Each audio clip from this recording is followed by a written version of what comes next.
Bonjour, c'est Elena du blog Apprendre la peinture avec Elena. Bienvenue sur ce nouveau cours.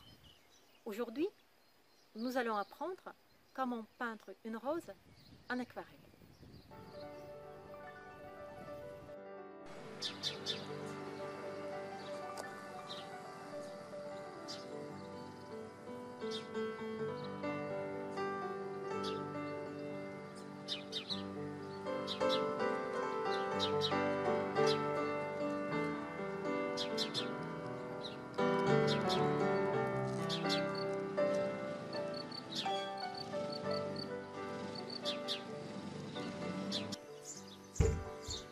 Donc ici, j'ai déjà préparé ma feuille.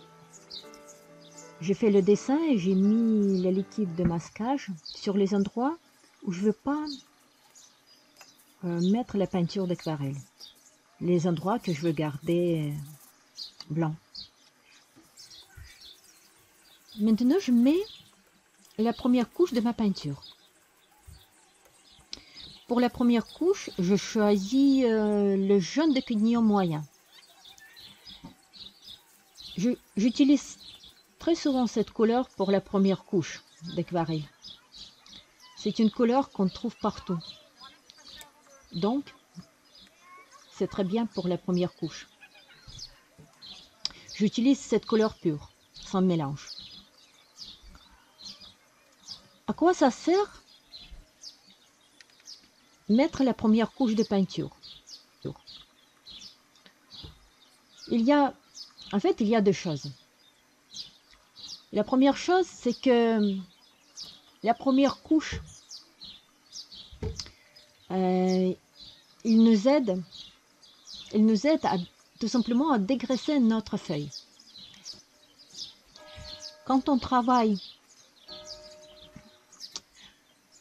sur notre feuille, quand on fait le dessin ou on utilise la gomme ou tout simplement on touche la feuille avec le doigt, on laisse les traces. La peinture d'aquarelle, c'est la peinture qui est très sensible à tout ce qui est gras. Donc avec la première couche, vous nettoyez tout simplement votre feuille pour après déposer facilement les couleurs. Vous pouvez faire ça tout simplement avec l'éponge de mer. Mais moi, je préfère d'utiliser le pinceau à la vie ou tout simplement un gros pinceau et mettre un tout petit peu de couleur. D'habitude, c'est la couleur jaune qui prépare déjà la future ambiance de ma peinture. En plus, quand on mouille les feuilles, on peut après continuer avec les fondus. Ici, je continue de travailler avec les fondus. En fait, dans la peinture d'aquarelle, il y a une règle. On travaille ou bien sur la couche complètement humide, très humide, ou bien on travaille sur la couche qui est déjà complètement sèche. Et jamais, pas jamais, mais rarement, sur la couche demi-sèche. Donc sur la couche humide, on peut travailler avec les fondus. Et sur la couche complètement sèche, on travaille avec les glacis. Si on travaille sur la couche demi-sèche, la peinture et les gouttes d'eau de la couche supérieure vont déchirer la peinture de la couche inférieure. Ici, j'utilise les deux techniques. Je travaille sur la couche humide pour faire les fondus et sur la couche complètement sèche, je travaille avec les glacis. Pour faire les pétales, je mouille ma feuille et je rajoute progressivement les couleurs. En fait, Si vous travaillez sur la couche humide et au bout du moment, votre couche il devient déjà demi-sèche, tout simplement vous laissez tranquille. Vous travaillez dans l'autre, vous continuez à travailler dans l'autre endroit. Vous laissez sécher complètement la couche.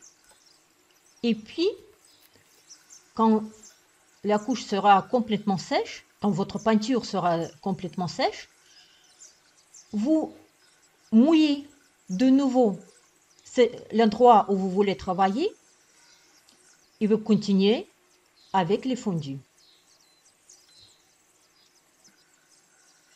Là, je prépare ma feuille pour faire le fondu de fond. Je vais essayer de travailler avec les fondus, de continuer de travailler avec les fondus sur les feuilles et sur le fond.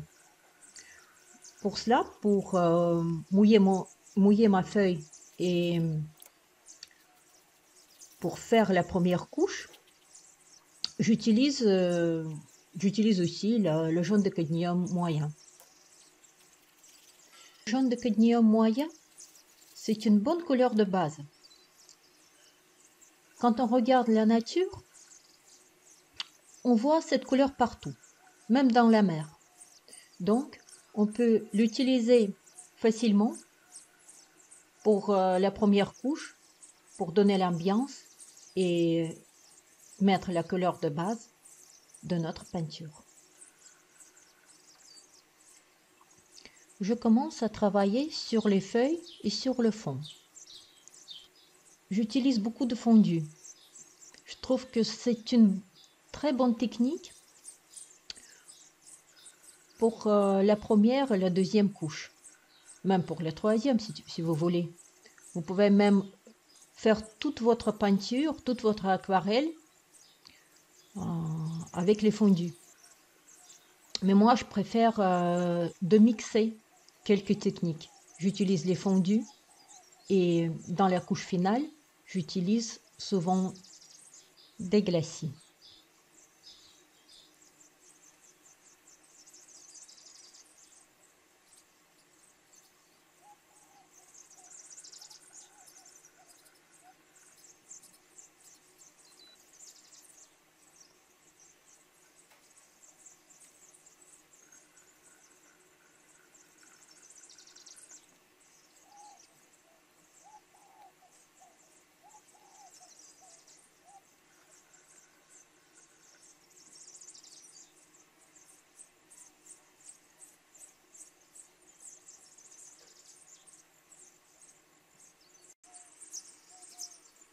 Lui, il fait très chaud. Donc, je ne suis pas assez rapide pour faire tout ce que je veux d'un premier coup. Et je suis obligée de mouiller ma peinture encore une fois pour continuer de travailler avec les fondus.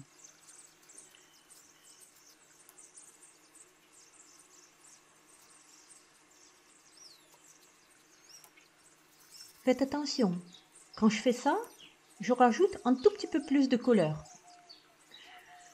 En fait, la peinture d'aquarelle perd à peu près 30% de son intensité après le séchage. Donc, même pour mouiller ma feuille, je préfère de rajouter un peu de couleur. J'ai remarqué une chose.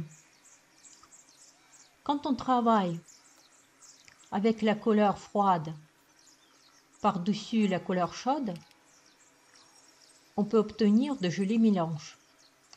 Et quand on travaille avec la couleur chaude par-dessus la couleur froide, la peinture peut devenir beuse. C'est pas toujours le cas, mais ça arrive. Donc souvent, je préfère d'utiliser pour mes premières couches les couleurs chaudes et de travailler par-dessus avec les couleurs froides.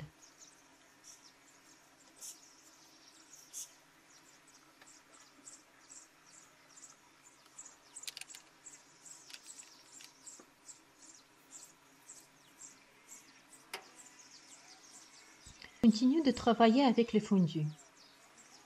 Si la couche est trop sèche, je rajoute un peu d'eau et je continue. Faites attention, je mélange souvent les couleurs directement sur ma feuille. Ça ne veut pas dire qu'il ne faut pas les mélanger sur la palette. Mais quand je les mélange directement sur ma feuille, je mets les couleurs une par rapport à une autre.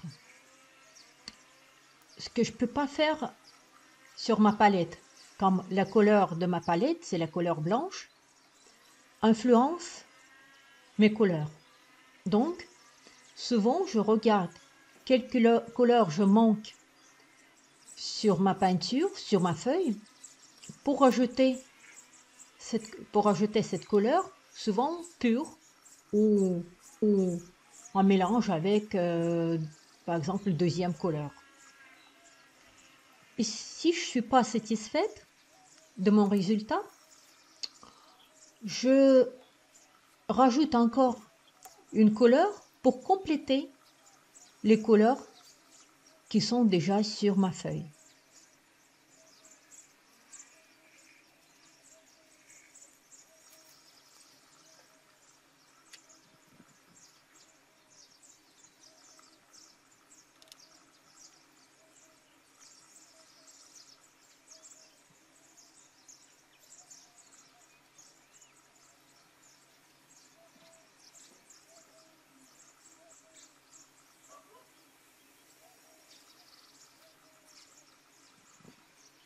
Je rajoute pas mal de couleurs intenses dans mes mélanges et dans les fondus.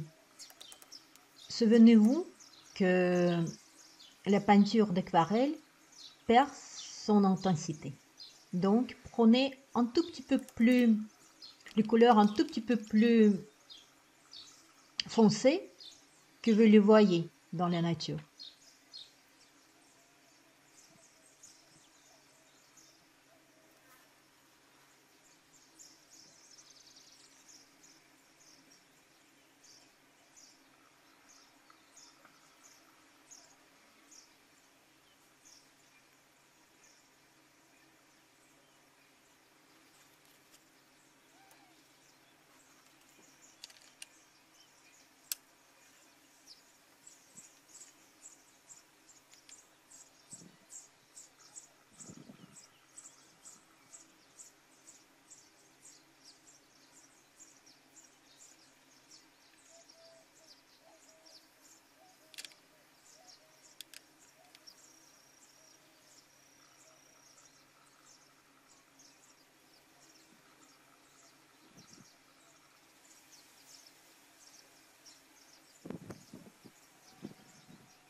Reviens vers les pétales pour adoucir les contours. Bien sûr que je ne adoucis pas tous les contours, mais je préfère quand même que ma rose s'intègre bien dans le fond. Pour cela, je suis obligée de faire la liaison entre le fond, sa tonalité et ses couleurs, et les couleurs et la tonalité des pétales.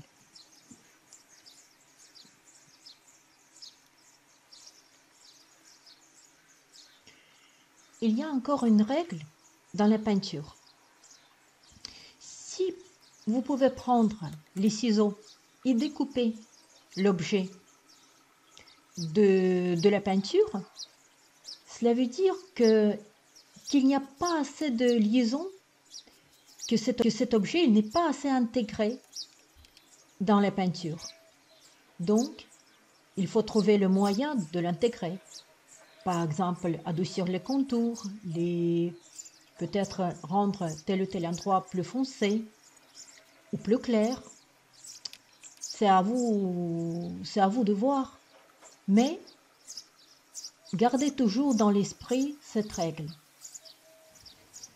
C'est la même chose pour l'échange des couleurs. Dans la rose, dans ces couleurs, je trouverai toujours les couleurs du fond ou les couleurs des feuilles. Et dans le fond, dans les couleurs, dans mes mélanges du fond, je trouverai toujours les couleurs de la rose. Cela aide énormément à unifier la peinture. Je continue à faire le fondu du fond en laissant la place pour les feuilles. J'essaie de faire le maximum d'un premier coup pour après limiter les glacis sur le fond. Bien sûr, après je vais travailler avec les glacis, mais j'essaie de minimaliser les mélanges des couleurs sur le fond pour que ma peinture ne soit pas trop lourde.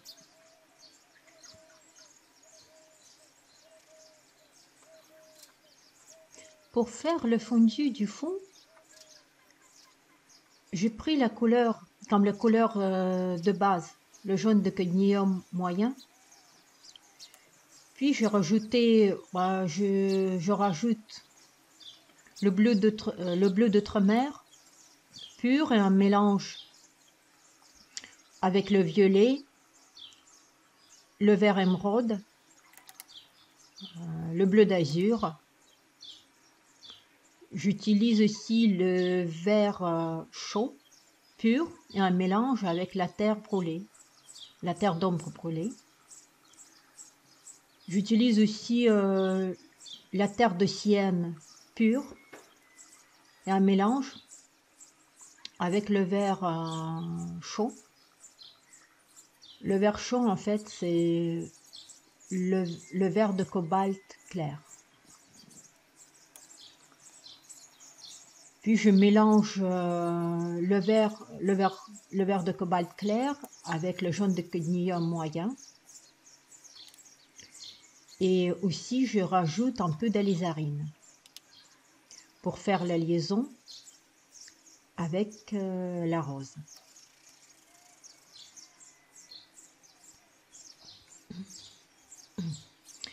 Pourquoi je rajoute tant de couleurs pures, sans mélange? En fait, j'ai déjà la couleur de base sur ma feuille. C'est la couleur jaune de cadmium moyen. Et encore, dans quelques endroits, j'ai mis cette couleur en mélange avec le vert chaud. Donc, soit j'ai déjà une couleur sur ma feuille, soit j'ai déjà deux couleurs, le mélange de deux couleurs sur ma feuille. Et si je rajoute encore les couleurs mélangées sur ma feuille,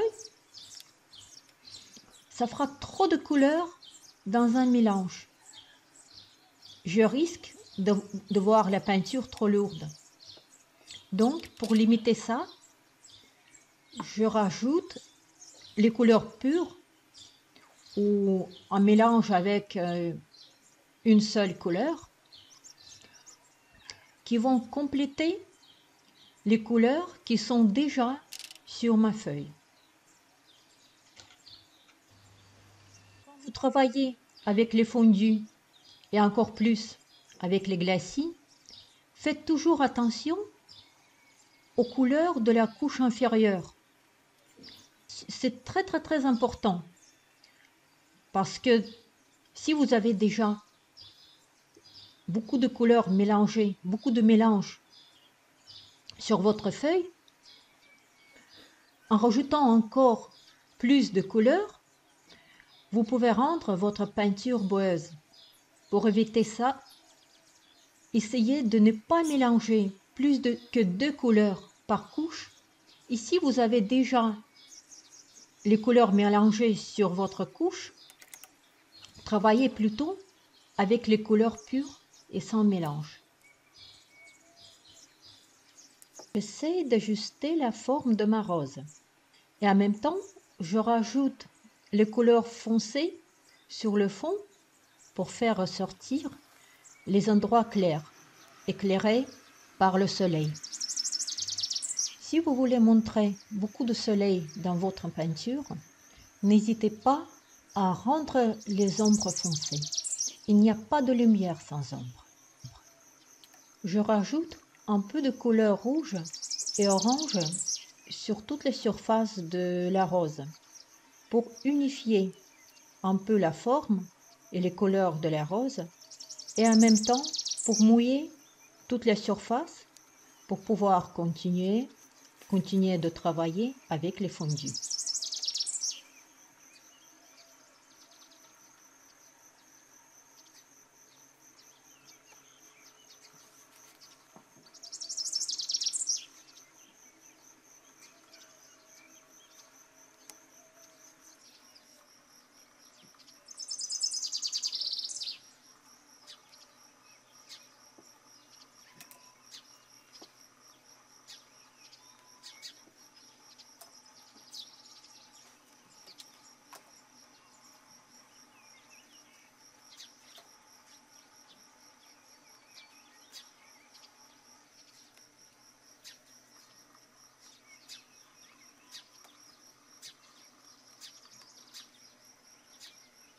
Quand vous travaillez sur les surfaces bien mouillées, pour faire les hachures et les coups de pinceau bien précis, vous pouvez tout simplement prendre beaucoup de couleurs et bien essorer votre pinceau pour travailler avec le pinceau presque demi-sec.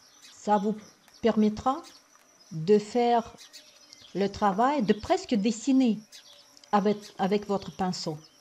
La couleur, la peinture que vous avez pris sur le pinceau va se diluer un peu sur la surface mouillée et ça va réunir le fondu et le dessin bien précis.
Progressivement les ombres foncées sur les pétales. J'utilise toute la gamme des couleurs rouges et des violets. Comme j'ai déjà plusieurs couches inférieures dans ma peinture, j'essaie toujours d'utiliser du couleur pure sans mélange. J'utilise beaucoup de lizarine pure et un mélange avec le rouge de carmin. Pour les ombres très froides, j'utilise le violet quinacridone. L'avantage de ces couleurs, c'est que ce sont des couleurs transparentes. Elles ne sont pas très couvrantes et se mélangent très bien avec toutes les couleurs. En plus, comme ce sont les couleurs froides, il convient très très bien pour les couches finales ou les couches supérieures. Comme d'après mon expérience, il vaut mieux peindre avec les couleurs froides par-dessus les couleurs chaudes qu'avec les couleurs chaudes par-dessus les couleurs froides. Mais comme je ne peux pas travailler uniquement avec les couleurs froides, dans la rose, il y a toute la gamme des couleurs, les couleurs chaudes et les couleurs froides. Je rajoute quand même le rouge de cadmium pur et un mélange avec l'ocre d'or ou avec un peu d'orange de cadmium. Cette gamme, ce mariage les couleurs chaudes et les couleurs froides fait toute la richesse de la peinture.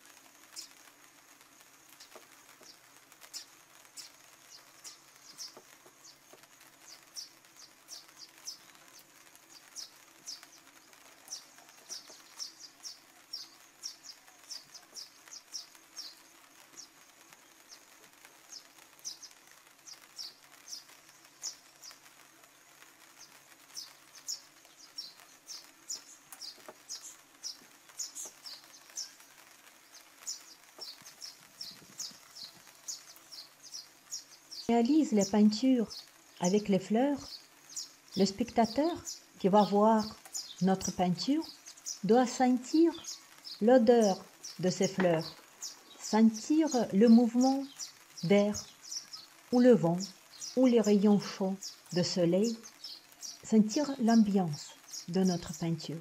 C'est pour cela que je vous conseille, quand vous faites la peinture avec les fleurs, essayez d'adoucir au maximum les contours pour montrer l'odeur et le mouvement d'air autour de vos fleurs.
En aquarelle, on travaille toujours couche par couche. On va progressivement des couleurs claires vers les couleurs plus foncées, des grandes masses et des grandes formes vers les plus petites et vers les détails.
Entre les feuilles, je mixe deux techniques.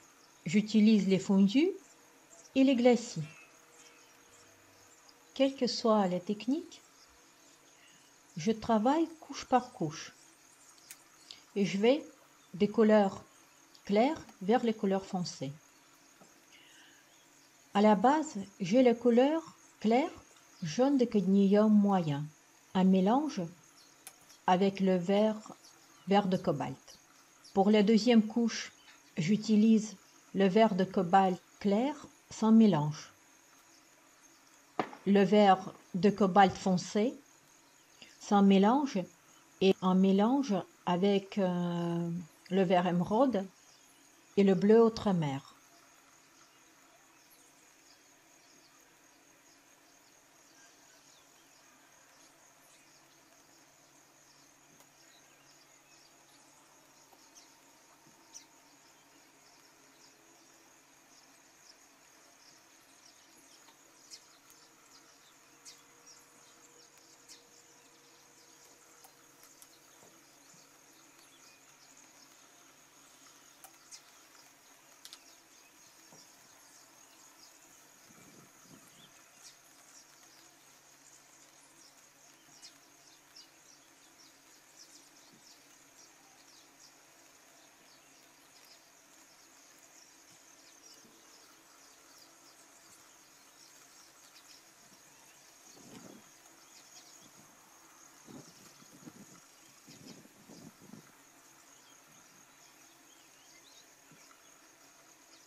réaliser cette aquarelle, j'utilise la peinture d'aquarelle White Night, boîte de 36 couleurs en godet.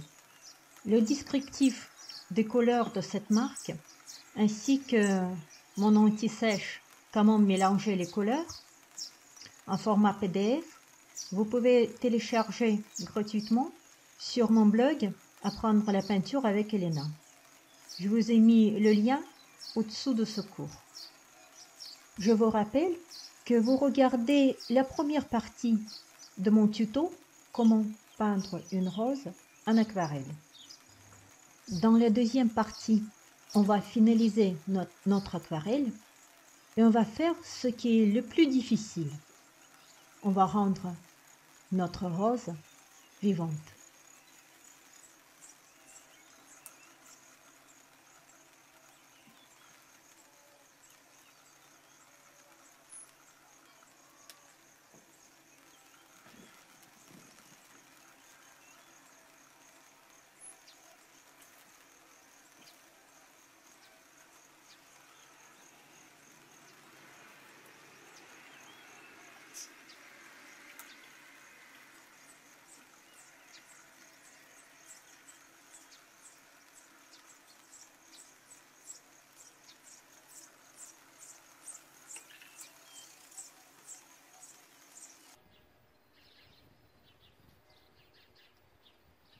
Vous voyez, c'est pas très difficile. Pour ne pas manquer aucune de mes vidéos, je vous invite à vous abonner sur ma chaîne YouTube. Posez-moi vos questions dans les commentaires. Je suis toujours contente de vous aider. Je vous invite également à visiter mon blog apprendre les peintures avec Elena.com, où vous trouverez encore plus d'informations et de conseils.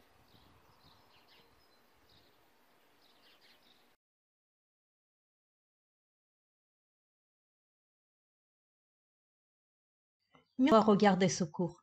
Si vous l'avez aimé, n'oubliez pas de la liker et de la partager.